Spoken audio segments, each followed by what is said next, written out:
Monsieur Thomas Piketty. Bonsoir à tout le monde et merci beaucoup pour cette invitation. Donc moi je vais essayer de vous parler en 30 minutes d'un livre que j'ai publié en septembre qui s'appelle Capital et idéologie, qui est un livre sur l'histoire des inégalités. Donc c'est très relié, beaucoup de questions de propriété dont on parlait à l'instant avec Anaïs qui mentionnait la très grande inégalité d'accès à la propriété au XIXe siècle. Donc moi dans ce bouquin, j'essaye de remettre en perspective historique des différents niveaux d'inégalité, différents régimes inégalitaires, et je m'intéresse en particulier à l'évolution des idéologies justifiant les inégalités dans différentes sociétés. Et le message général du livre, c'est un livre qui est plutôt un livre optimiste, dans le sens où j'essaye de montrer qu'il n'y a pas de déterminisme économique déterminant le niveau d'inégalité d'une société, que les inégalités sont d'abord politiques, idéologiques, qu'il y a toujours des alternatives et qu'il y a aussi une forme dans l'histoire d'apprentissage de la justice, c'est-à-dire qu'il y a quand même un mouvement de réduction des inégalités dans le long terme. Alors en même temps c'est un livre qui n'est pas non plus d'un optimisme béat, parce qu'il y a aussi des phases de régression et il y a toujours des différentes trajectoires possibles, différentes bifurcations. C'est surtout un livre qui est aussi un appel à la participation citoyenne sur ces débats économiques. Et je pense que voilà, ce que montre l'histoire des inégalités, c'est que le changement historique, c'est le produit à la fois de crises. Il y a toujours les crises sociales, des crises financières, des crises politiques, qui sont souvent une condition nécessaire pour produire le changement historique, mais qui ne sont jamais une condition suffisante. C'est-à-dire qu'une fois que les crises se produisent, il y a plusieurs trajectoires possibles, et c'est vraiment l'appropriation citoyenne de différentes solutions, de nouvelles façons d'organiser la société, qui permet ou non que ces crises débouchent sur des trajectoires réellement émancipatrices. Et je pense que moi, un des soucis que j'ai aujourd'hui, c'est que, bon, les crises, c'est pas ça qui manque, hein. Il y en a eu en France l'an dernier, là, avec les Gilets jaunes, il va peut-être bien y en avoir dans quelques semaines, et il y aura d'autres crises en Europe, des crises financières. Le problème, c'est que les débouchés, je pense qu'il y a une appropriation insuffisante, un travail politique, idéologique, intellectuel insuffisant pour penser la suite. Et donc, bon, j'essaye dans ce livre de contribuer à une espèce de réappropriation citoyenne des questions économiques dans une perspective historique. Et je pense que ce sont des questions qui sont trop importantes pour qu'on les laisse comme ça aux autres. Donc, dans cette présentation, je vais présenter quelques éléments, je vais vous montrer quelques graphiques qui donnent des exemples un petit peu de ma démarche par rapport au changement historique sur les inégalités. Je vais tout de suite commencer, alors je ne vais pas tout montrer ce qu'il y a dans cette présentation, mais vous pouvez la retrouver en ligne sur ma page personnelle qui est facile à trouver, et vous aurez toute cette présentation et beaucoup d'autres résultats encore. Je vais commencer par un graphique qui montre l'évolution de la concentration de la propriété en France et à Paris. Je prends aussi l'exemple de Paris qui était l'endroit au XIXe siècle à la fois où il y avait... Oui, donc c'est très relié à ce dont nous parlait Anaïs à l'instant. Paris, c'est à la fois l'endroit où il y a les plus grandes fortunes, évidemment, c'est aussi l'endroit où il y a le plus de pauvreté, de personnes qui possèdent rien du tout, d'où une concentration de la propriété extrêmement élevée. Alors, on voit plusieurs choses sur ce graphique. D'abord, il y a à long terme un mouvement de réduction des inégalités. Donc ça, c'est l'aspect, disons, optimiste. C'est-à-dire qu'aujourd'hui, même si on a eu une remontée des inégalités depuis les années 80-90, on n'est pas dans la situation du 19e siècle. C'est-à-dire que les 1% qui détiennent le plus de propriété en ont moins qu'au 19e siècle. Bon, ça, c'est l'élément, disons, optimiste. Après, il y a quand même deux éléments, disons, plus négatifs qu'on peut retenir de ça. Le premier, c'est que les inégalités sont restées extrêmement élevées. C'est-à-dire que même si les inégalités ont diminué, on voit qu'à la fin de la période, les 1% qui détiennent le plus de patrimoine, donc là je regarde la propriété sous toutes ses formes telles qu'elle existe dans le système légal de chaque époque, donc c'est la propriété immobilière, financière, professionnelle, ça utilise essentiellement des archives successorales, donc il peut y avoir des pianos, il peut y avoir toutes sortes de choses, enfin c'est quand même les propriétés immobilières et financières et professionnelles qui représentent le gros de l'affaire. Et l'élément quand même qu'il faut un peu plus négatif et qui conduit à relativiser cette réduction de l'inégalité à long terme, c'est que même à la fin de la période, on voit que les 50% les plus pauvres, qui sont quand même 50 fois plus nombreux que les 1% les plus riches, détiennent beaucoup moins que les 1% les plus riches. C'est-à-dire qu'actuellement, on a 6-7%, la part des 50% les plus pauvres dans le patrimoine total en France, c'est de l'ordre de 6-7%, alors que les 1% les plus riches vont être à 25-30%. Donc le fait que les 50% les plus pauvres, bien que 50 fois plus nombreux, détiennent toujours beaucoup moins que les 1% les plus riches, ça donne quand même une idée du fait que la concentration des patrimoines reste extrêmement forte. Alors simplement, au 19e siècle, elle était encore plus forte, puisque là, il y a vraiment une concentration au niveau des 1% les plus riches. Juste pour donner une idée concrète, à Paris, vous avez beaucoup d'immeubles avant 1914 qui ne sont même pas séparés en appartements individuels au niveau du cadastre. C'est-à-dire que voilà, les choses sont organisées d'une façon telle que soit vous possédez tout l'immeuble, soit vous possédez rien du tout. Donc c'est évidemment un niveau de concentration patrimoniale très extrême. Il va y avoir au XXe siècle une réduction de la part des 1% des plus riches, mais ça va se faire principalement au bénéfice des 20 ou 30% suivants, alors que les 50% les plus pauvres, eux, n'en accèdent jamais véritablement à la propriété. Hein. Leur part au 19e siècle était de 2%, elle est aujourd'hui de 6%. Bon, c'est un progrès, mais enfin, ça reste quand même très très faible pour 50% de la propriété. Et ça, c'est une ligne. Le deuxième élément un peu pessimiste, enfin négatif dans cette évolution, c'est qu'on voit que c'est ce que j'appelle ici l'échec de la Révolution française, c'est-à-dire que la réduction des inégalités, elle se fait uniquement au XXe siècle, à la suite de la Première Guerre mondiale, de la crise des années 30, la Deuxième Guerre mondiale, et des nouvelles politiques sociales, fiscales qui vont être mises en place à la suite de ces chocs. Mais tout au long du XIXe siècle et jusqu'à la Première Guerre mondiale, en fait, on a plutôt une concentration croissante de la fortune, ce qui est quand même une forme d'échec par rapport à la promesse d'égalité de la Révolution française, qui réalise l'égalité juridique, enfin jusqu'à un certain point, en principe tout le monde peut accéder au droit de propriété, enfin, surtout pour les hommes quand même, mais il y a une forme d'égalité juridique par rapport à l'ancien régime qui se met en place, mais il n'y a pas de véritable diffusion de la propriété. D'autres trajectoires auraient pu survenir, hein. Il y a des moments de la Révolution française qui tentent d'imposer des redistributions des propriétés terriennes, qui tentent d'imposer même, si vous regardez ici, il y avait des propositions d'impôts progressifs sur le revenu, sur les successions, qui avaient été formulées, y compris par des auteurs célèbres comme Condorcet, Thomas Paine, et des propositions qui finalement ressemblent beaucoup à ce qui sera appliqué au XXe siècle aux États-Unis et dans beaucoup d'autres pays, ou qui sont encore débattues aujourd'hui, par exemple dans les propositions qu'on observe dans la primaire démocrate américaine. Donc déjà au XVIIIe siècle, on avait des propositions assez sophistiquées. Thomas Paine proposait même d'utiliser son impôt sur les très grosses successions pour financer une dotation en capital à tout le monde, qui pouvait prendre la forme d'une parcelle de terre ou d'une autre dotation en capital. Donc les idées, elles étaient là, mais les rapports de force et l'appropriation aussi de ces idées n'étaient pas suffisantes, et les circonstances historiques, les rapports de force n'ont pas permis ça. Et il faut finalement attendre le XXe siècle pour avoir vraiment une réduction des inégalités, principalement donc, au bénéfice des groupes en dessous des 1% les plus riches, mais ça n'a pas vraiment été jusqu'aux 50% les plus pauvres. Alors maintenant, cet épisode, disons, illustre le fait qu'un épisode révolutionnaire comme la Révolution française, on réalise un certain nombre de choses, d'égalité juridique, mais faute d'aller vers l'égalité réelle et l'accès réel à la propriété pour tous, finalement ne débouche pas sur ce qu'on aurait pu espérer.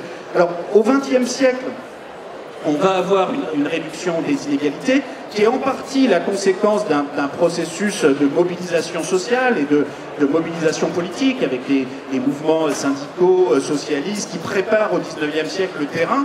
Mais ce mouvement de réduction des inégalités va quand même être rendu possible, en tout cas accéléré par des crises extrêmement violentes qui vont notamment être la conséquence du très fort niveau d'inégalité d'avant 1914. Donc finalement, l'accumulation d'inégalités et de propriétés, notamment au niveau international, va finir par déboucher sur une contradiction dans le régime même d'accumulation finalement capitaliste. Et là, je voudrais, pour illustrer ça, passer à un autre graphique. Alors, je peux vraiment pas tout présenter, mais ce graphique illustre la dimension internationale très forte du régime, et la dimension notamment coloniale du régime d'inégalité qui va s'effondrer à partir de la Première Guerre mondiale. On voit qu'à la veille de la Première Guerre mondiale, les propriétaires français et britanniques possèdent dans le reste du monde des actifs étrangers, ça peut être des actions du canal de Suez, ça peut être du caoutchouc en Indochine, des chemins de fer en Argentine, ça peut être des dettes qui ont été imposées, parfois par exemple à Haïti, pour le prix de la liberté d'Haïti qui a voulu abolir l'esclavage, les propriétaires français, la monarchie française lui imposent une dette que Haïti va traîner comme un boulet jusqu'au milieu du XXe siècle pour avoir voulu être libre. Donc il y a toutes sortes d'actifs qui ont été accumulés ou imposés au reste du monde avec beaucoup de violence et qui, jusque dans les décennies qui précèdent la Première Guerre mondiale, s'accumulent à une vitesse telle dans le reste du monde parce que ces propriétés génèrent des revenus qui permettent eux-mêmes de continuer d'accumuler à une vitesse accélérée. Vous avez l'Allemagne derrière qui a moins accumulé que la France et le Royaume-Uni, qui n'a pas son passé colonial et commercial, mais qui en même temps est devenue la principale puissance démographique et industrielle du continent à la fin du XIXe siècle. Et évidemment, tout ça va susciter des tensions très fortes qui vont contribuer à l'explosion de la période 1914-1945. Donc, ce que je veux illustrer par là, c'est qu'il y a des crises extrêmement violentes qui ont conduit finalement, en partie à la réduction des inégalités et à la destruction de ces actifs privés, donc qui vont disparaître.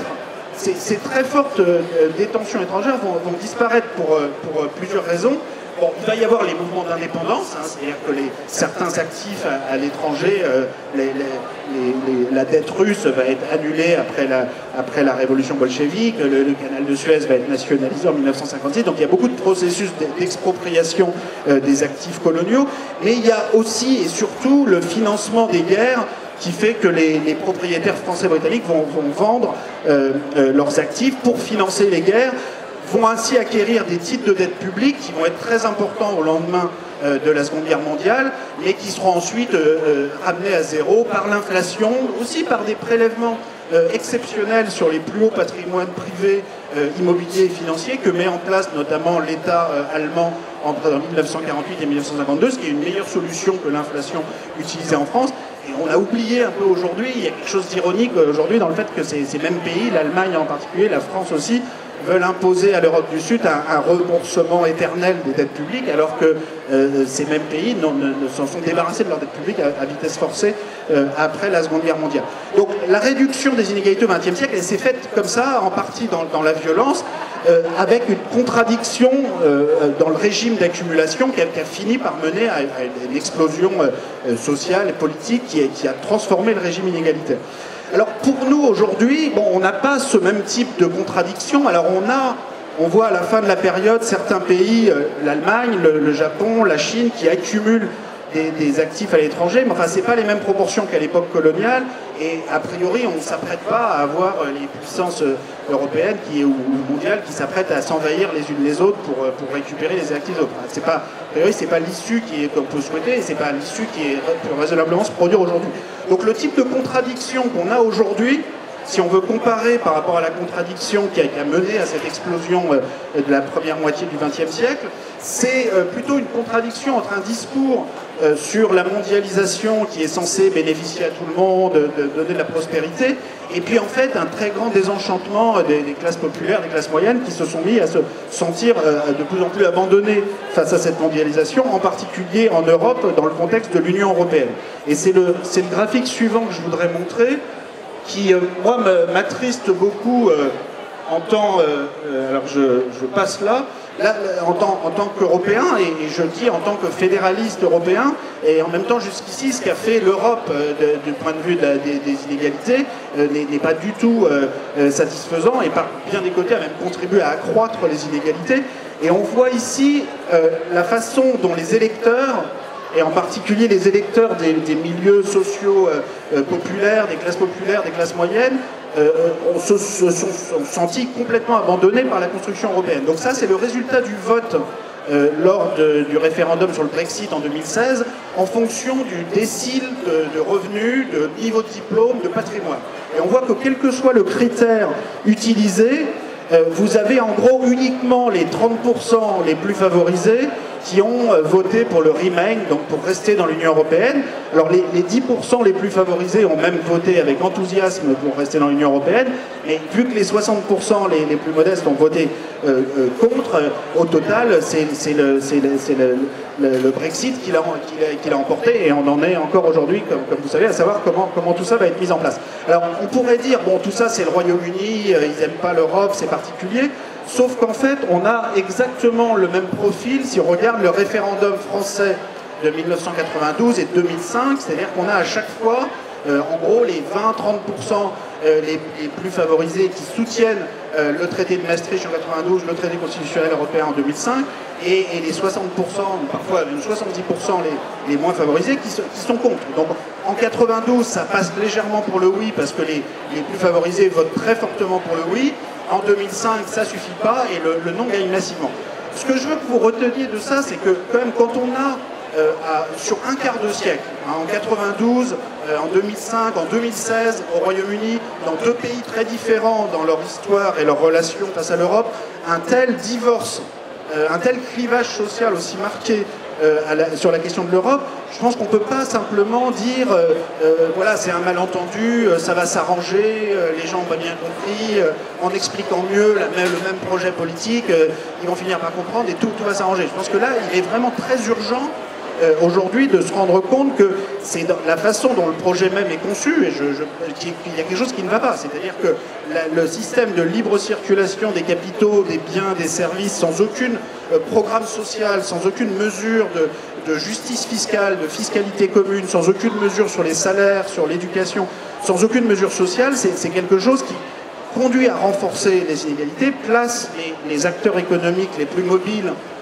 les plus aisés dans une position avantageuse par rapport aux classes populaires et aux classes moyennes, et ça conduit à une contradiction qui n'est pas de la même nature que la contradiction qu'a emporté l'hypercapitalisme de la Belle Époque et d'avant 1914, mais qui est quand même une contradiction très très sérieuse et qui risque, qui peut conduire à d'autres sorties de l'Union européenne, qui peut conduire aussi à une faute de projet politique alternatif, à une prise de contrôle de l'Union européenne par des forces nationalistes, xénophobes. C'est un peu ce qui est déjà en train de se produire, avec comme seul programme pour essayer de, soi-disant, de faire quelque chose pour les classes populaires. On l'a vu avec le gouvernement actuel, en gros consistant à dire « Ah bah tiens, on va taper un coup de plus sur les réfugiés ou sur les immigrés, ça au moins ça fera plaisir aux classes populaires », ce qui est quand même un programme politique particulièrement lamentable et qui n'a aucune chance de satisfaire, en plus évidemment de régler les problèmes qui se posent. Donc là, on a un besoin de réfléchir à une autre façon d'organiser l'Union européenne, d'organiser sans doute à partir d'un plus petit nombre de pays d'un projet politique davantage porté sur ce que j'essaye de décrire dans mon livre comme une forme de social-fédéralisme, c'est-à-dire un accord entre pays qui soit internationaliste, fédéraliste dans son esprit, mais qui se base d'abord sur des mesures sociales, symboliques très fortes, de justice fiscale, d'impôts communs sur les plus hauts revenus, les plus hautes fortunes, les plus hautes émissions carbone, qui sont aujourd'hui complètement exonérées. Donc vous taxez quelqu'un qui prend sa mobilette ou sa voiture pour aller au travail, et puis les personnes qui prennent l'avion pour aller le week-end à Rome ne payent rien, parce qu'il n'y a rien qui se fait au niveau de l'Union européenne. Donc là, on a quand même un modèle qui marche sur la tête et qui fait que tout le monde déteste ce système. Donc voilà, il y a besoin d'une rupture assez forte. Il y a aussi besoin d'intégrer, il y a ces contradictions à l'intérieur des pays, il y a aussi des contradictions très fortes entre pays. Hein. Donc là, je veux illustrer avec ce graphique les contradictions entre l'Est et l'Ouest du continent qui deviennent extrêmement fortes.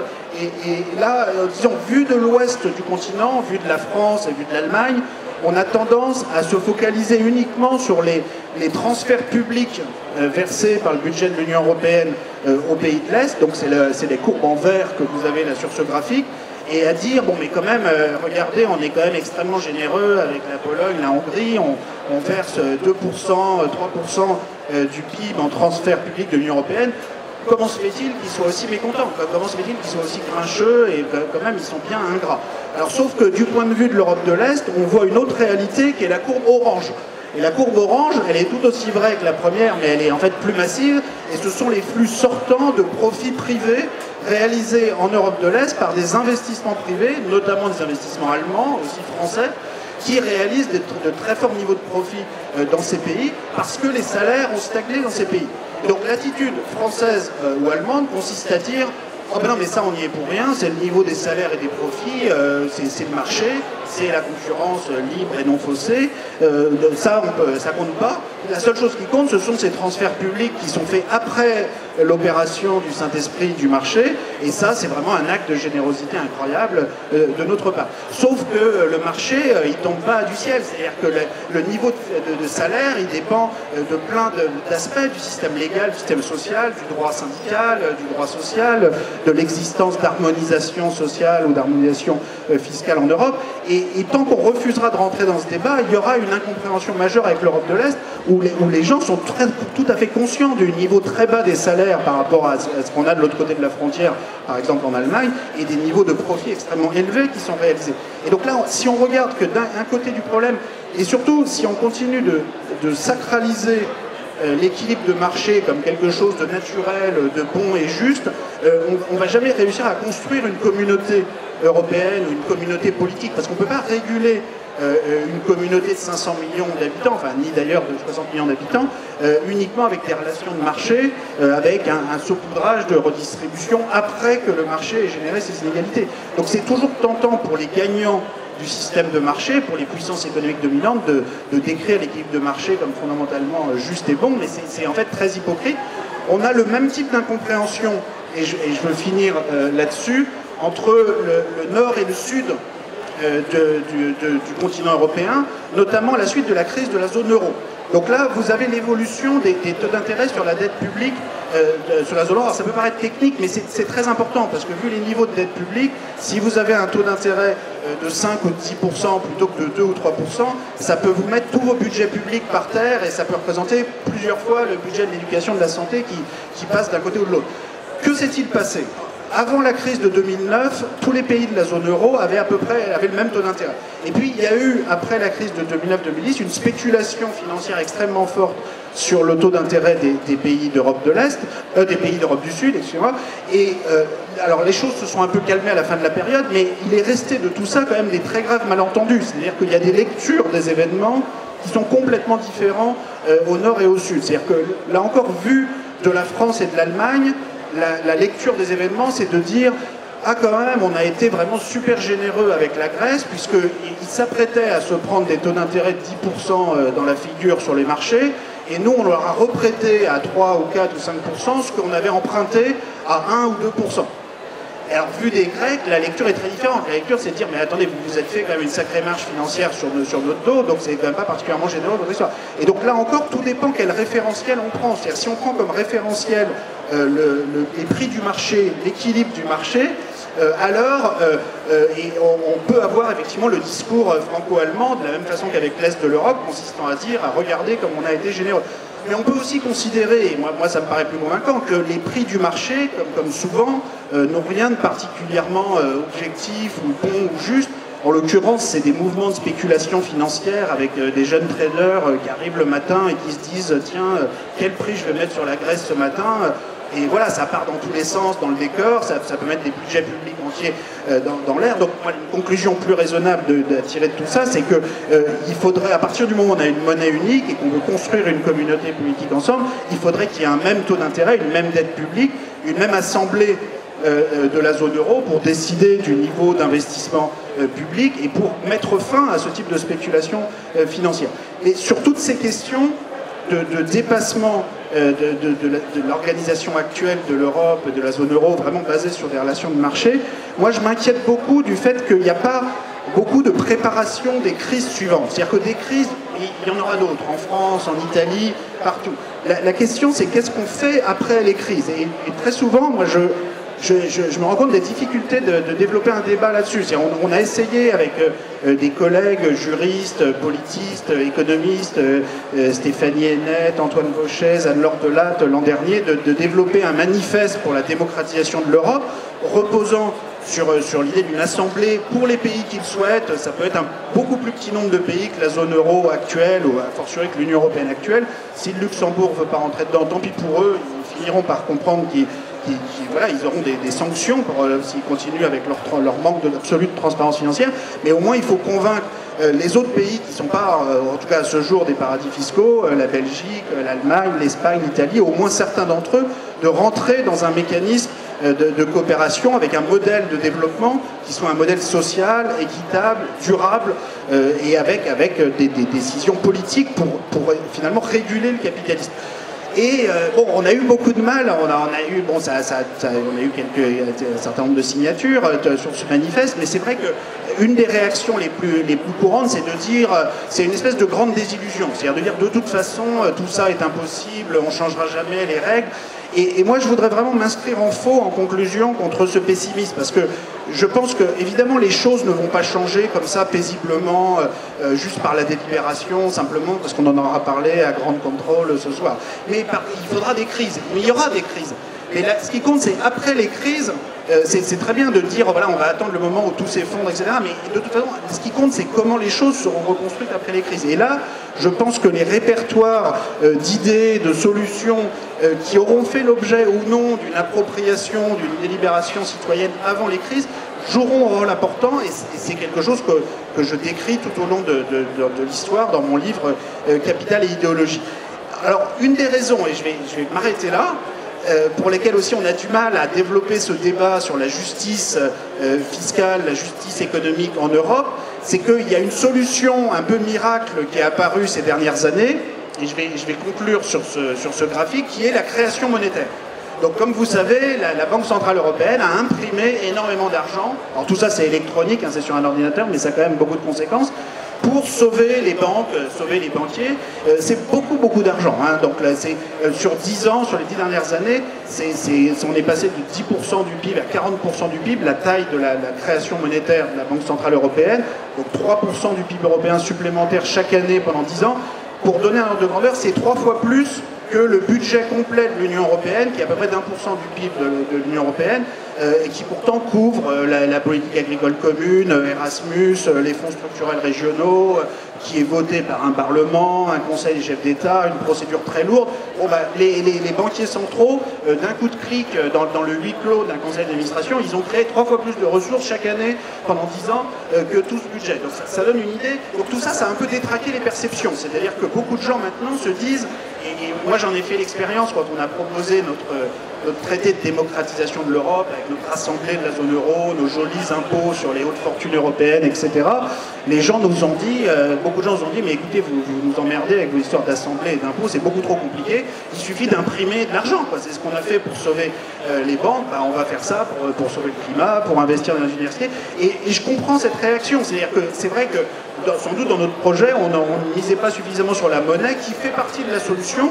Il y a des projets comme par exemple le pacte finance-climat développé par José Larrouturou, qui lui mise énormément sur la Banque Centrale Européenne, qui va imprimer de l'argent, qui va créer de l'argent, le prêter à une banque sur le climat, et donc on n'a presque pas besoin d'impôts communs.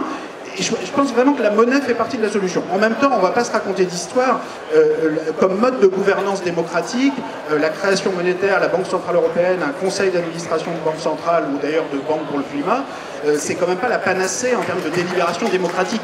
Donc on a besoin, c'est peut-être compliqué, les assemblées de la zone euro, les assemblées européennes, les délibérations parlementaires, voter des impôts sur les plus hauts revenus et les plus hautes fortunes, mais on va pas réussir à s'en passer. Et donc, voilà, il y a une absence, je pense, encore de véritable appropriation de ces questions. Et moi, en conclusion de cette présentation, je voudrais dire que cette petite présentation et ce plus gros livre, Capital Idéologie, je m'excuse, il est un petit peu long, il est très lisible, hein, si vous regardez, vous verrez. C'est d'abord et avant tout un appel à la participation citoyenne sur ces questions économiques, financières, ces questions de dette publique, qui ne sont pas des questions techniques, hein, c'est pas de la mécanique quantique, on n'essaye pas d'envoyer une fusée sur la Lune, c'est des choses simples que tout le monde peut s'approprier, et c'est très important de ne pas abandonner ces questions à d'autres. Voilà, merci pour votre attention.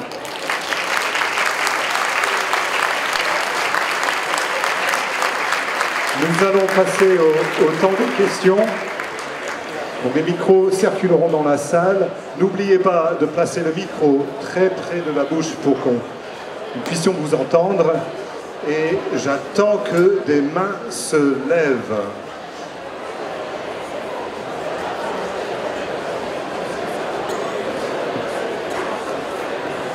bonsoir. Alors d'abord, merci pour votre présentation. Vous nous avez beaucoup parlé d'engagement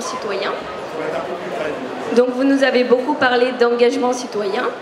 Et pour vous, donc vous avez plusieurs fois soutenu certains candidats aux différentes élections présidentielles. Est-ce que pour vous, un économiste se doit de donner son avis en politique pour orienter la vie des citoyens et pour orienter le débat public? Merci. Moi, je pense que tous les chercheurs en sciences sociales, moi je me vois plus comme chercheur en sciences sociales qu'économiste, parce que je pense que les frontières entre économie, histoire, sociologie, sciences politiques ne sont pas du tout aussi claires que ce que certains voudraient dire. Je pense que tous les chercheurs en sciences sociales, oui, doivent s'engager dans le débat, et y compris les questions comme les questions de dette publique ou d'organisation de l'Union européenne dont je parlais à l'instant, ce ne sont pas des questions qu'il faut abandonner uniquement aux économistes. C'est-à-dire que je pense qu'un des problèmes qu'on a dans le débat européen actuel, c'est que vous avez que les économistes, et souvent assez conservateurs, qui s'expriment sur ces questions, alors qu'on a besoin, pour résoudre les problèmes qu'on a à résoudre, de perspectives historiques, parce que les débats sur le fédéralisme en Europe existaient déjà tout au long du XXe siècle. Vous avez des débats passionnants que je raconte d'ailleurs dans mon livre entre Hannah Arendt, entre Beveridge, qui développe des positions très différentes de celles de Hayek. C'est des débats qui existent dans les années 30, 40, 50, sur lesquels une perspective historique est absolument indispensable. Des crises de la dette publique, il y en a eu au XIXe siècle, au XXe siècle, et voilà, moi j'appelle les historiens en particulier, mais aussi les sociologues, les politistes, doivent s'engager dans ces débats. Alors, s'engager, c'est d'abord s'engager au niveau des idées. Donc, moi, écrire un livre comme ça, s'engager. Alors, vous évoquiez les campagnes électorales, les campagnes présidentielles. Ça, c'est quelque chose d'autre, c'est vraiment autre chose. Moi, je me force au moment des élections quand même à essayer de prendre position pour certains candidats ou parfois surtout contre certains candidats. C'est à la fois, c'est pas facile de s'engager parce que les candidats en présence, voilà, c'est facile de se lamenter, de dire qu'ils sont tous très insuffisants et qu'on préfère rester dans son bureau. Et donc c'est compliqué de s'engager, mais en même temps c'est aussi compliqué de ne pas s'engager et de rester dans le confort de son bureau. Donc moi je m'oblige lors des élections à essayer de me prononcer, mais pour moi l'engagement politique et civique c'est d'abord, c'est pas simplement une fois tous les 5 ans, c'est en permanence essayer de porter le débat sur les questions de fond. Pour moi, c'est d'abord ça la politique, c'est le combat des idées, la bataille pour les idées, et je crois profondément dans le pouvoir des idées pour changer les choses.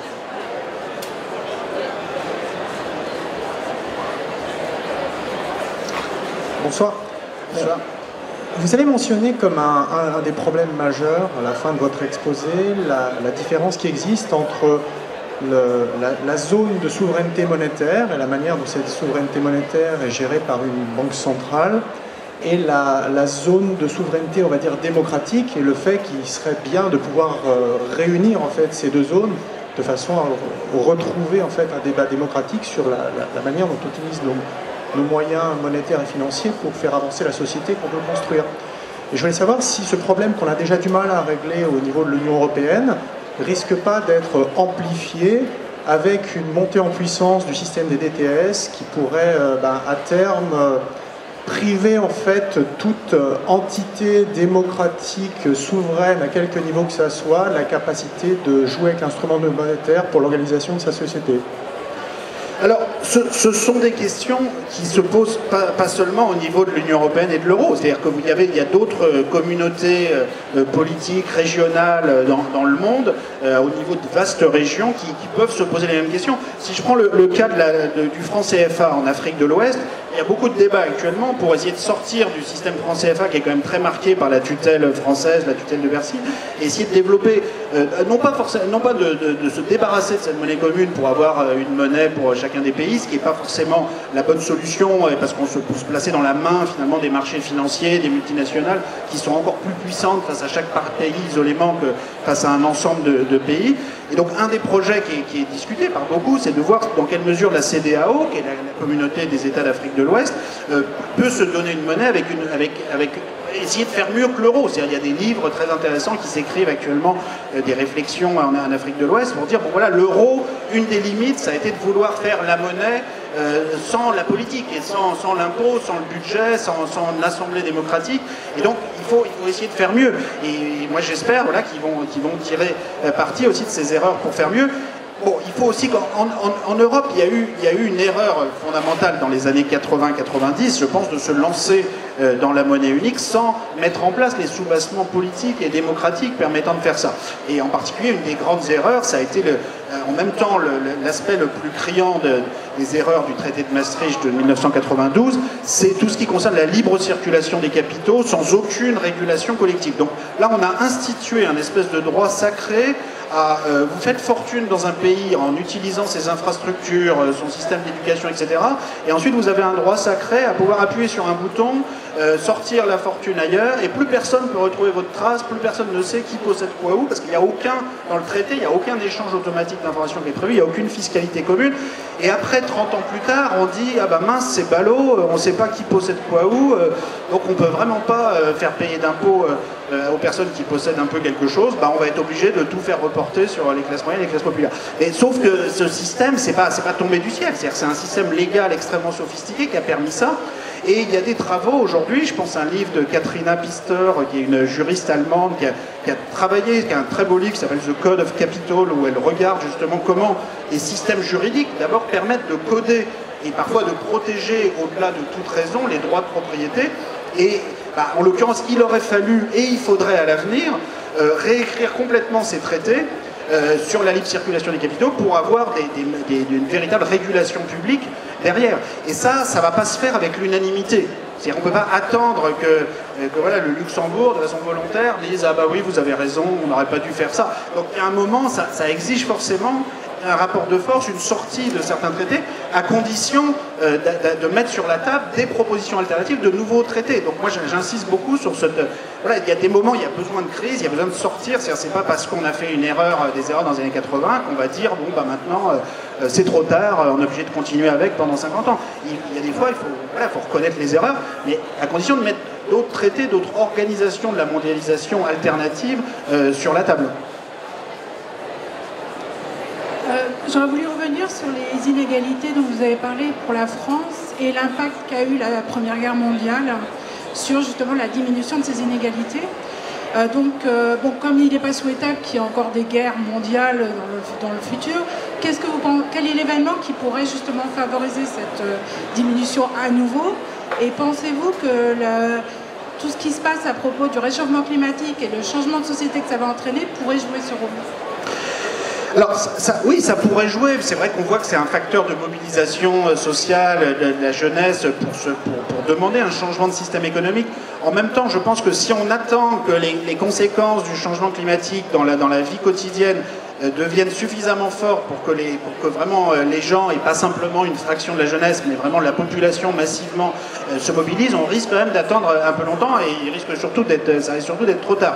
Donc je pense que la contradiction qui a peut-être plus de chances de conduire à une transformation, c'est au-delà de la question du changement climatique, c'est le sentiment, disons, d'abandon en général face à la mondialisation et par rapport à la construction européenne dans le contexte européen, qui est un peu un petit laboratoire de la mondialisation à elle toute seule. Et le fait qu'on ait une partie de plus importante de la société qui se sente complètement abandonnée par ça, à la fois c'est négatif, mais je pense que c'est un facteur de changement, c'est-à-dire que il peut y avoir des votes, des sorties de l'Union européenne, il peut y avoir des renégociations dans l'urgence. Prenez la question de la dette publique actuellement, on n'en parle pas trop dans l'Union européenne parce que les taux d'intérêt sont très très bas, à 0%, 1%, mais personne ne dit que ça va durer éternellement. Si ça remonte, vous avez des crises financières qui font exploser immédiatement les traités actuels sur les déficits européens, les budgets européens.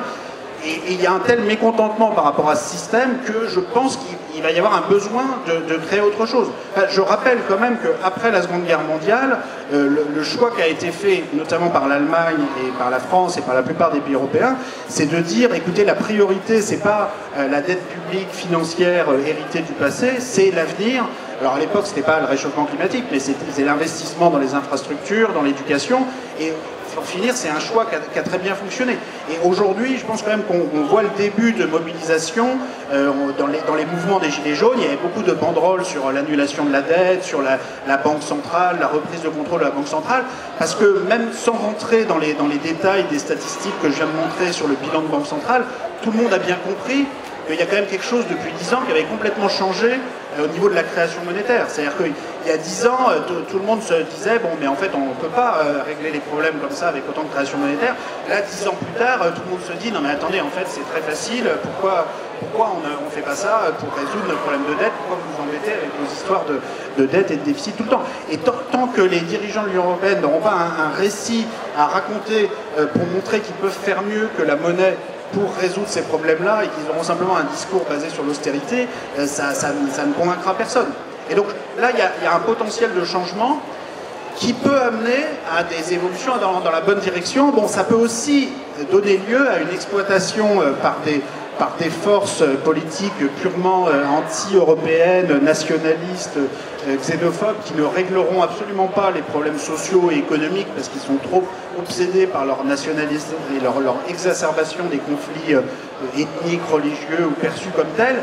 Et là, on voit, enfin en France, si on prend l'actualité des dernières semaines, des derniers mois en France, il y a quand même une espèce d'escalade mortifère sur les questions d'identité, sur la question de l'islam, une espèce d'obsession anti-musulmane qui agite toute une partie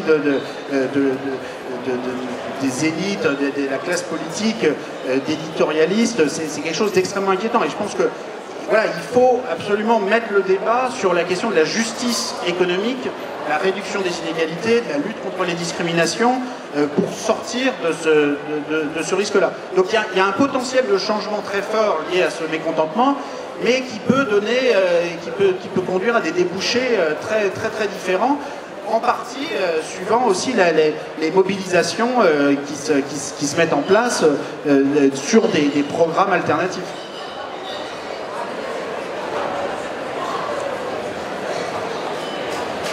Oui, bonsoir. Oui. De ce côté-là peut-être. Oui, merci pour ces interventions. Il y a un élément qui serait peut-être intéressant à considérer aussi, c'est un aspect plus de sciences dures, mais c'est le lien entre les matières premières, l'énergie et la véritable création de richesse. Donc on voit que récemment, ça a quand même été beaucoup de création monétaire et de redistribution inégalitaire de cette création, mais qui est une création, comme vous disiez, complètement électronique, complètement dématérialisée. Et on a passé, semble-t-il, le pic du pétrole conventionnel autour de 2005-2008. C'est controversé. Et puis on a le gaz de schiste qui, a priori, passe son pic aussi aux USA en ce moment. Et donc là, est-ce que c'est quelque chose qui serait pas, qui est révélé par la crise des Gilets jaunes, hein, c'est effectivement ça. C'est aussi le déclencheur de 2007-2008, en disant que les budgets subprime ne tenaient plus, donc c'est tombé. Donc je me demande en fait comment, s'il ne serait pas intéressant d'inclure dans la suite, dans la projection des inégalités futures, des notions de propriété, cette considération de système contraint en création de richesse à l'échelle du globe et donc la bonne répartition d'exploitation des matières premières et énergie. Voilà, c'est bien. Oui, non, absolument, vous avez complètement raison. Moi j'évite toujours, vous verrez si vous jetez un coup d'œil à mon livre, vous verrez que je n'utilise jamais, ou presque jamais, la notion de produit intérieur brut, et j'utilise, j'ai une discussion qui doit se trouver quelque part vers le chapitre 12 ou 13 je crois, discussion sur les nouveaux indicateurs de bien-être, les nouveaux indicateurs de croissance économique. Donc en un mot, le produit intérieur brut, c'est une notion complètement absurde, parce que si vous avez une ressource naturelle, mettons une ressource pétrolière qui est là depuis toujours, et que vous vous contentez de la sortir du sol, hop, vous augmentez le produit intérieur brut. Donc moi, la notion que j'utilise en livre, en général, c'est la notion de revenu national. Il y a deux différences importantes avec le produit intérieur brut. D'abord, on prend les revenus partant à l'étranger, revenant de l'étranger, mais surtout, on déduit la consommation de capital, et notamment de capital naturel. Donc, dans cet exemple-là, si vous vous contentez de sortir la ressource naturelle du sol, vous avez du produit intérieur brut, mais vous avez zéro revenu national en plus. Et si en plus, le fait de brûler cette ressource naturelle, ça crée du réchauffement climatique, ce qui est le cas en l'occurrence, avec des effets négatifs sur le reste de la planète, bah là c'est du revenu national négatif. Donc c'est là que la question des indicateurs est très importante, c'est-à-dire que le PIB va vous donner un truc positif, le revenu national quelque chose de négatif. Donc ces indicateurs sont très importants, ça ne suffit pas pour résoudre tous les problèmes, c'est-à-dire je pense que par ailleurs on a besoin d'utiliser des indicateurs strictement environnementaux sur les émissions carbone, sur des cibles de température, et il y a une partie du livre qui est consacrée aux inégalités d'émissions carbone dans la planète, parce qu'on a une concentration des émissions carbone sur les 1%, les 10% qui émettent le plus de carbone, qui est considérable, et qui fait qu'on ne peut pas avoir de solution on ne peut pas aller vers la sobriété énergétique si on n'a pas une sobriété sociale, une sobriété économique et une très forte réduction des inégalités. En même temps, j'insiste sur le fait qu'on continue, on a besoin quand même de pouvoir mesurer la croissance, ou en tout cas, disons, les écarts de revenus, l'évolution des revenus dans le temps, et aussi les comparaisons des revenus entre les groupes sociaux. Parce qu'on a besoin de pouvoir mesurer, de construire des normes de justice dans la répartition des efforts, et dans qui va faire quel effort, et comment les revenus des uns et des autres vont évoluer. Donc si on refuse toute notion de revenus, et de comparaison entre les niveaux de revenus, parce que c'est ça la croissance, on regarde dans le temps, est-ce que un revenu a progressé, mais c'est la même chose pour comparer les revenus au sein d'une société donnée. Si on refuse tout ça en disant les revenus, les salaires, tout ça, ça n'a plus aucune importance, la seule chose qui compte, c'est les indicateurs environnementaux, alors on se prive de tout outil de réflexion pour construire des normes de justice sociale et fiscale ensemble. Donc voilà, je veux quand même mettre en garde contre tout nihilisme. C'est très bien d'être contre la croissance du produit intérieur brut, mais il faut le remplacer par des notions, par d'autres indicateurs qui soient plus adaptés pour avoir un débat collectif sur la question de la justice, qui, elle, reste une question centrale et qui ne peut pas être réglée uniquement en regardant les émissions carbone et les températures. Parce que les gens ont des niveaux de vie, des conditions d'existence qui ne sont pas du tout les mêmes suivant les niveaux de revenus qu'ils ont, et il faut pouvoir continuer d'avoir un débat sur ces questions. Merci beaucoup. Merci pour ces échanges, et je vous demande à nouveau de remercier Thomas Piketty. Merci beaucoup.